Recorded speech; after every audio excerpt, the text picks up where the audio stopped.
The statements I wanted to make is based on a large ongoing study that we have in pediatric MS, looking at risk factors in pediatric MS, leveraging the fact that we are probably much closer to the exposures to environmental factors than in adults with MS, so it's easier to collect better quality information through the parents.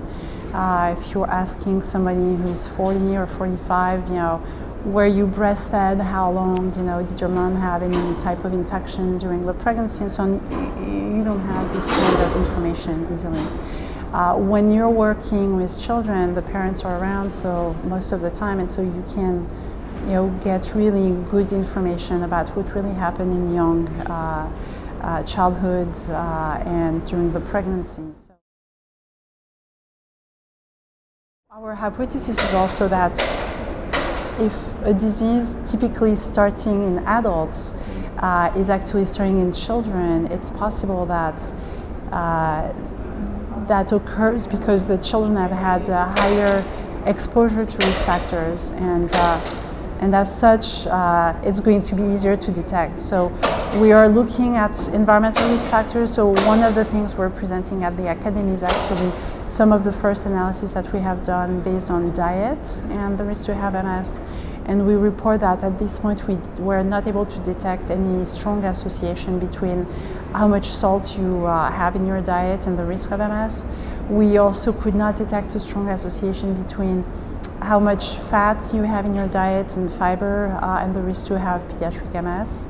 And then we're looking also at microbiome, the gut microbiome in pediatric MS, and trying to understand the diverse changes that occur in the microbiome and how they could relate to MS.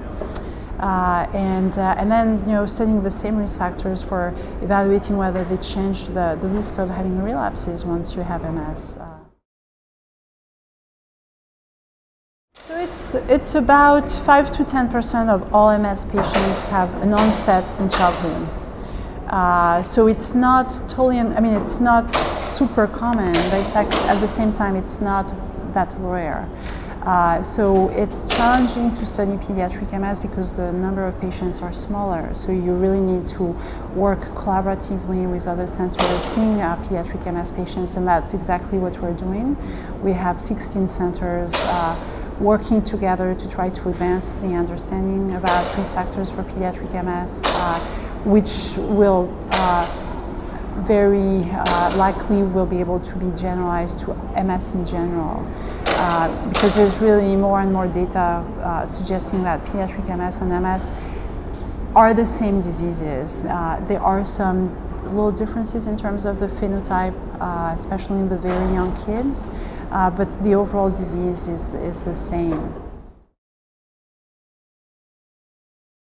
So the symptoms are overall the same, with the caveat that in younger children they may not be able to elaborate really. If they have decreased vision in one eye, they can't tell their parents, oh, my right eye doesn't see well. The parents will notice that they bump into the walls or the furniture, and they'll be rubbing their eye. So in the patients who are 3 or 4 or 5, it's really hard to have a good description of the symptoms unless they are so severe that then the parents see them easily. The young patients have also a tendency to have more changes in their behavior, thinking, or level of consciousness with their first MS exacerbations than teenagers or adults. They often have headaches also that we don't see as frequently in teenagers or adults. But other than that, they can have exactly the same symptoms of decreased vision or imbalance or weakness or difficulty with bowel and bladder.